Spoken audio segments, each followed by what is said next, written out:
It's been a solemn day here. It's also been a solemn day up in New York. News Radio 1200 WAI's Chris and Charlie are live this evening at Ground Zero. Good evening, guys.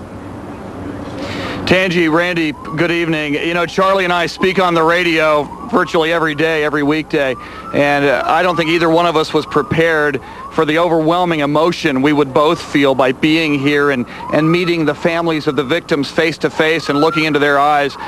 Very, very emotional day here in New York City. Yeah, tell us about that. I had heard that, and I only caught a little bit of it, but I mean, you guys are rough. Charlie, you're the toughest guy we know here, and I hear you guys broke down.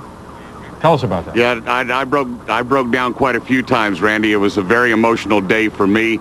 You know, there was, James Delaney Buffett wrote about 20 years ago a couple of words I've always tried to adhere to, and they are, don't try to describe the ocean if you've never seen it. Remember, you just may wind up being wrong.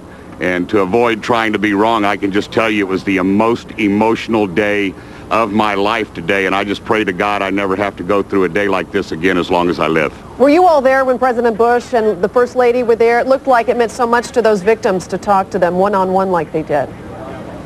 Tanji, there were moments when I would see President Bush not just shake the hands of the widows of firefighters, but embrace them and kiss their cheek and kiss the foreheads of little children. And those were some of the moments that Charlie and I were just overcome with emotion by watching. A very, very, very special moment here at Ground Zero with the President. Another one you were talking about earlier, I did catch on the radio, was when, I guess how to describe it, with the dust rising up right about the time they started reading the names.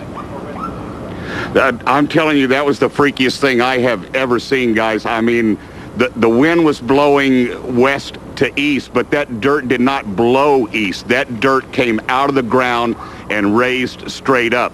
You can read into that whatever you want to, but I know exactly how I felt at that moment. Well, there's a popular children's book out right now called God Cried Too. I think that sums it up. Absolutely. All right, thanks very much. Chris and Charlie live from New York City and Ground Zero.